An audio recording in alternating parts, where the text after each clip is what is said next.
first can I introduce myself that actually I'm not the author. I'm write the book, but only 2 books. So I'm not on behalf of the author, Just in this, because the entrepreneur and leadership, I would like to tell you that I am the entrepreneur. I am on behalf of the Solusi company.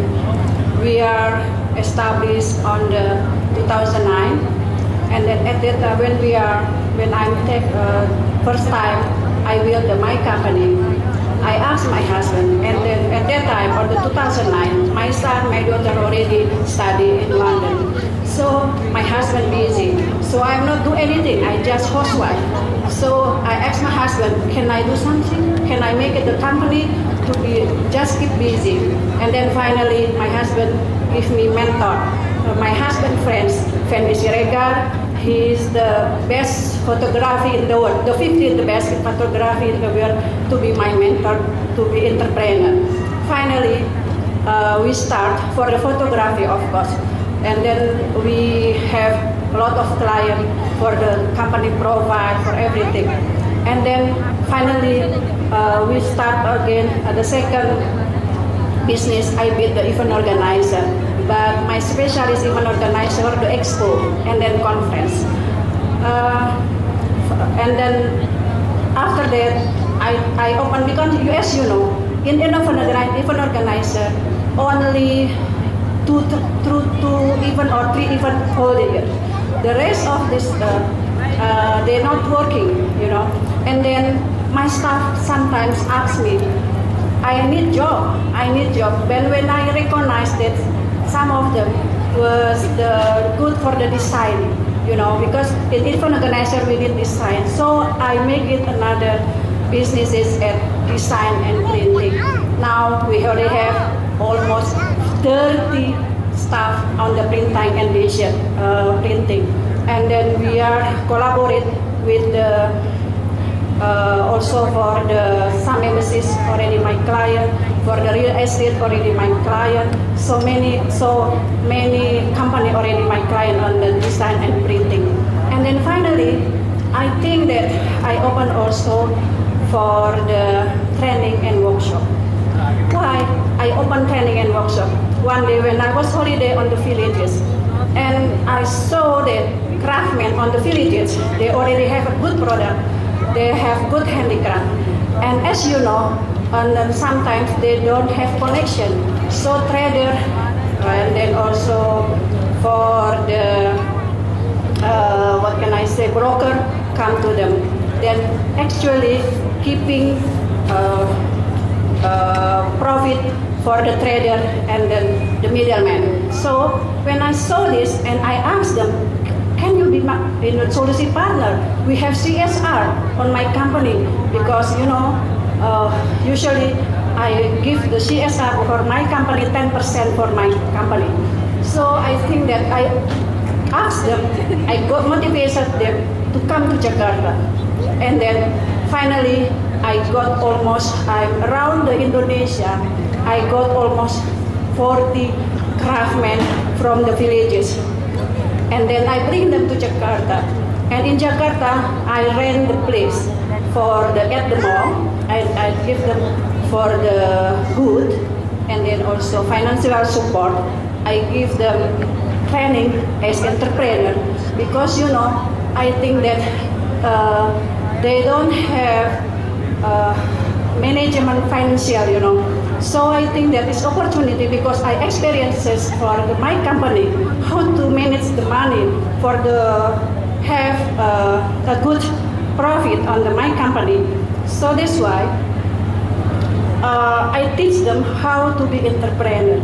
That's why I open training and workshop. And then how can my company funds is not enough for them because I visit many places, small villages in Indonesia. I will introduce my partner, it's Desi. This is also my partner always, and then Dia. She's also my partner, always keep it with me, teaching people on the villages. That's why I think that finally I'm looking also for the market, because thanks God I have connection to many places, because I'm active on the many organizations in Indonesia. International organization. I am the some advisor of the some international organization, and then that's why I have networking in Indonesia. As you know, 250 million is our population, but on the 55.6 million are entrepreneurs, and then we have 60% of them is women. That's why in Indonesia we have three ministry in charge of the entrepreneur. Ministry Tourism and Economic Creative. This is for the young generation. They have innovative, creative activity for the entrepreneur. They in charge for the Minister of the Tourism and Economic Creatives. And then the second one, we have Ministry of Empowerment Women. And then it's just specialist for the women. Anything case about the women. The second one, we have Ministry of the Micro, Small, Medium Enterprises.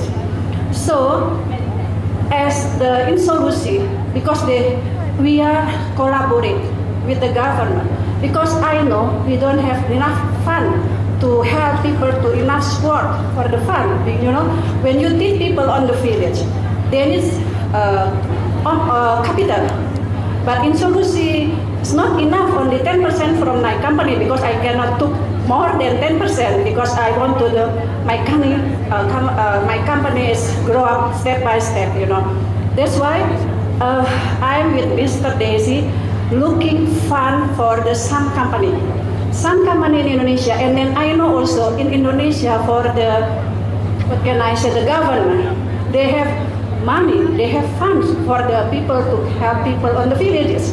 But the people on the villages, they don't know how to reach. So I'm in solution mediation between people on the village, the craftsmen. After we are teaching, they need money to produce the product. So I asked the sub-ministry, because we know they have money, and the company to be CSR to send to us to give to the people on the villages. That's why now, because after 5 years, thanks God, my company only 5 years is already grow up, and then if an organizer and Solusi already licensed for international UV international MICE, and then second one we already have license for the I'm still course about event organizer, because we need license for the America in the Singapore, and then we still course for the license, and then also my company now always still trying to looking for the funds for the build in Solusi Center, in Solusi Learning Center. This is for the future for them, so I no need to go. They can come to Jakarta as the Turkey did.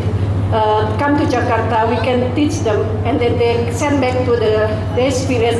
No need me to go around those villages to teach them. But at least I already have a lot of staff volunteer to help people on the villages.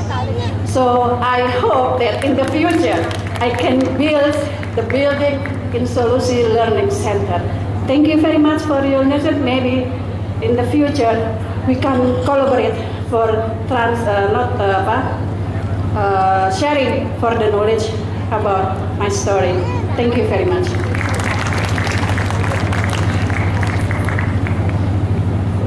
Thank you, Indraji. Now you have the benefit of expert advice from three ladies from 3 different countries and 2 different continents. The floor is open for questions. If anyone has any questions, we have about 10 minutes or so. Maybe I could start with one.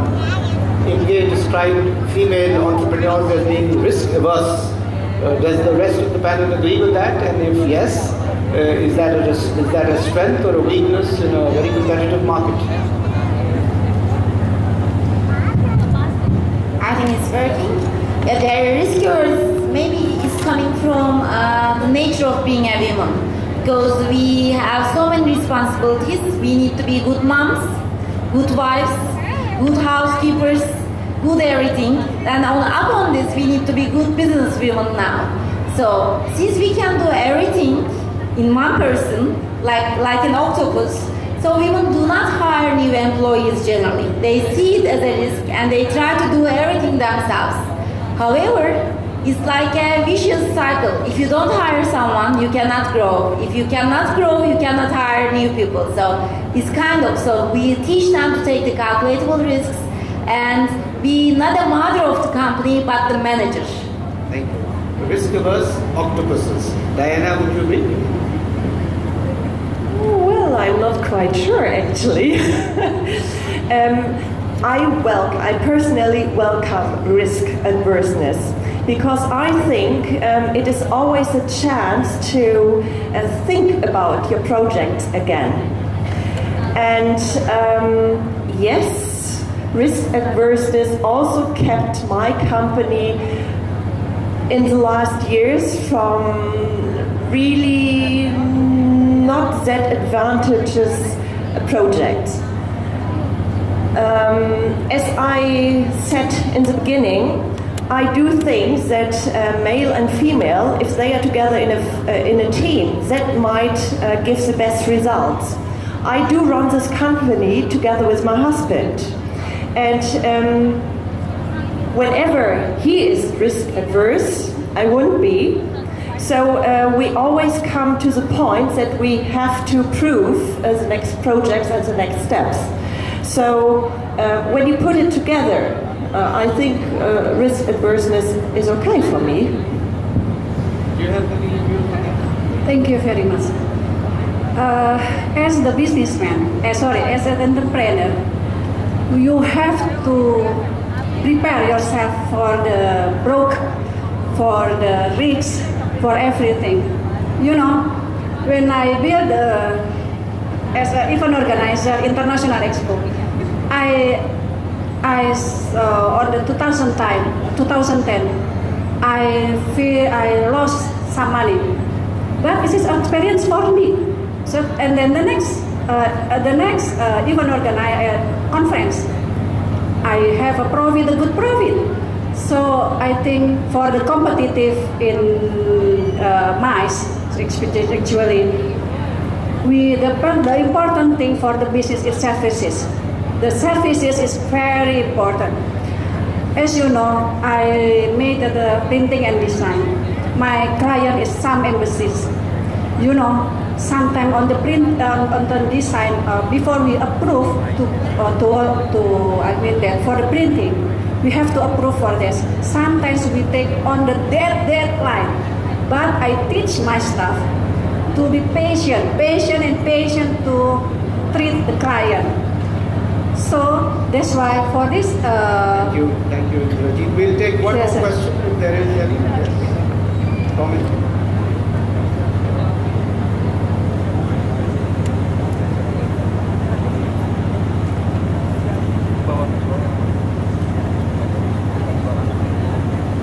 My question is for Diana.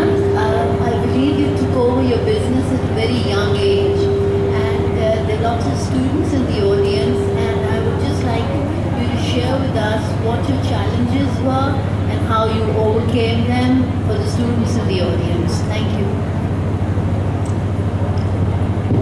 I took over the business, family business, with 19 years, which was, yes, that was young. But I was very, very lucky to have a mother who took over the responsibility beforehand and pushed me a little. Not too much, but constantly. And she told me, well, Diana, you never have to be afraid because you have an excellent team. You do have people who believe in you. It is just you who have to believe in yourself. So, and this is what I learned step by step. And what I discovered also 21 years later is that when you overcame those obstacles somehow, you can really be proud of yourself. And the next obstacle is not that high anymore. And what my mom also taught me as well was, if there is an obstacle, Diana, just take it as a wall. A wall can somehow be overcome. You just go over it, you just go under it, there is a left-hand side, a right-hand side, and you just break through it. Thank you very much.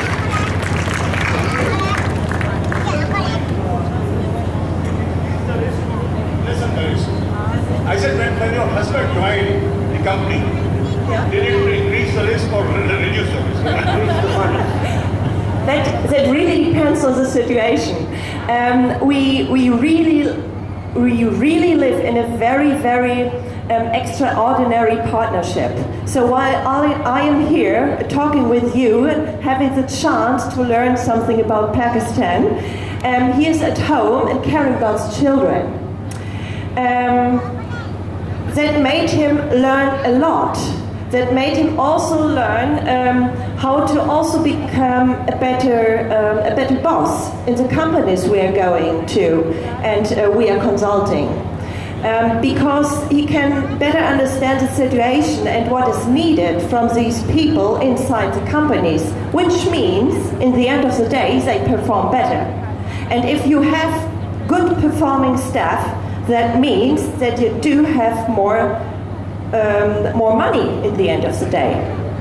So caring about the children, learning also how to lead children, that's not an easy way to do. And you always have to reflect on what you are teaching, how you are reacting, how you are leading. Because children, especially children, puts the mirror on yourself. And this complete package led to the situation that from time to time, when we are not sure whether we would like to take over a project or not, of course we talk about the risk, but we do it from very different views, but very good views, because they are complementary. And so it can really be the situation that he is the one who is risk averse, I'm not, and also the other way around. And this session, I think it would be fair to say that the success of a project is dependent not on your agenda, but on an effective, viable, workable business plan and the creativity and uniqueness that each one of us has. Thank you very much for a very interesting and diverse session. Thank you. Thank you very much.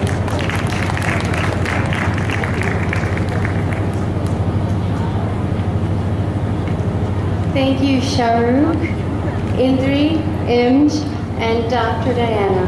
You truly made today very, very special. And we have a little plaque for you. So you'd ask the special session's guest, Rosalis Adanam, the Consul General of Indonesia, to come up to present your plaques. Thank you. And actually on this occasion, we'll also ask the Turkish Consul General Murat Onat and the German Consul General, Dr. Thilo Kidder, because they have, of course, their representatives here.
So Dr. Thilo Kidder is presenting to Dr. Diana Kisko Warbnetzi, who's come from Germany. Thank you. And now the Turkish Consul General, Murat Onar, is presenting it to Imj Sabah. Thank you. And can we have a group shot, please, with everyone?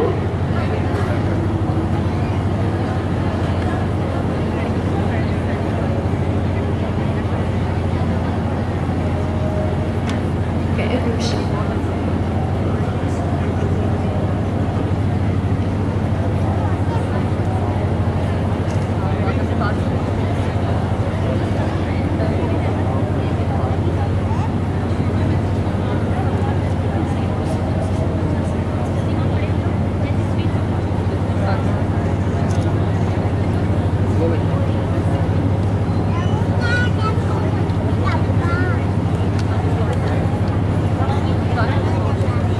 Thank you all. That was a very magical, thank you.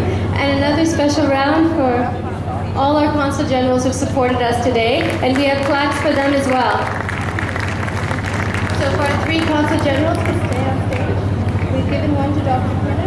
We now have a plaque for Rosalind Adana.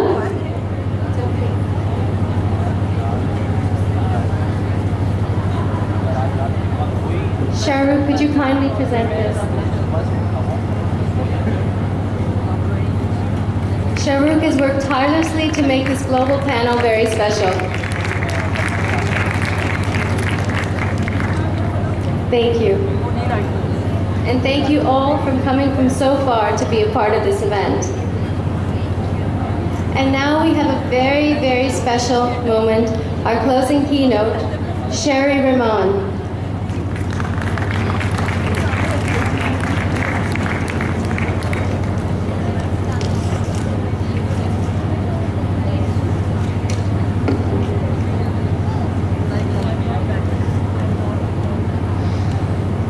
Sherry Rahman is the founding chair and serving president of the Jinnah Institute, the former Pakistan's ambassador to the U.S., federal minister, and member of parliament in the National Assembly. We'll be very honored if she joins us on stage to share a few words. Thank you.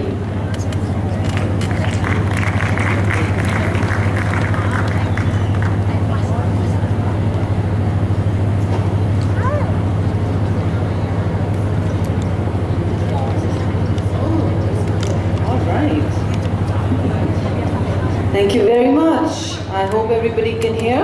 I heard the mic has issues. It always has whenever I'm speaking. So, first of all, let me congratulate all the members of this vibrant and exciting group to be pulling through a long day of discussions on women, their successes, and of course, business leadership. It's very exciting to be here, but I have to say that I have never really addressed business leaders in terms of women. Our jobs have taken us either through the strategic community, the journalist world, or really the huge big top of political life, which is very different from the people aspiring here to make a life. I was actually looking to speak to young people, which is what the future is about. I'm not really going to, I can see my research assistant staring at me, she's not going to read her speech again. I used to do this at the embassy, and I have to tell you, as when you hold political or other office, especially government office, they do expect you to read from a script. So I've gotten good at it, but I prefer to, since it's 10 minutes, to just address you and speak to what I think is important here tonight. One thing that really I noticed today is that everybody was trying to make a circle of connections, which is very important to women, which is important to businesses, but it's also important to leadership and to people who see themselves as agents of change. And I think that is really what we need to address for young women, for older leaders, for people like myself who think that we can, through our lives and through some of the work we do, light some of the path forward for those who are less fortunate, for those who are still thinking about how to move forward, and for those who think that they can actually bring change in their universe. Now, I say that women can actually be serious game changers. Without women, no game can change. At any level of playing field, in the office, in politics, in the hierarchies of social and community life, and in the real world where men and women have to work together to achieve the goals that they need to, that they set out for themselves. Now, I hope that the Ladies Fund is reaching out to young people. I'm told it is. So I do want to thank you all, and Dara and the Dowd Foundation, Dowd Global, for providing this venue, for putting things together. It's hard to pull people together. And I think that we should use these opportunities to leverage our best successes, our talents, and build new leaders. Very, very important to focus on the future. People like myself, 52 years old, our time has come and gone. We're of course always there, and we see a responsibility to the future. I'm not trying to shirk that, but having gone 3 careers, 3 different ones, I just want to offer some very brief advice. I think that I've noticed that women wait very often to be asked, or they think they need someone to work with them. Let me assure you, you do not need to be asked. Even when we were young children in school, whatever I wanted, I just would get up and say, this is what I want to do. Who's coming with me? Women are good at this, and the 3 leaders who spoke before me, really, they had redefined the values and the metrics of success for women leadership. They spoke of access to credit, of markets, of how they maintain a competitive edge in a very diverse and difficult marketplace. But the one thing I noticed about all of them, and I noticed this about women everywhere, the good ones that is, they don't roll up the ladder behind them. And that is crucial. If you're going to stand out as a torchbearer of any kind, the one thing that you must remember, and we should all look to that, is how many younger people can we lead forward, whose lives can we change, and how can we bring small transformations in our own moral, social, and political universe. And I say political, I don't mention business, because to me, since the 1960s when I was born, every act has been political. Grappling in the home to make a decision has been political. Saying that, no, this is where I will go and that is what I will do, is an act of politics, always. It is not just about public life. It's how you make your decisions and how you wrest the power that is yours. Because really, power is never handed over.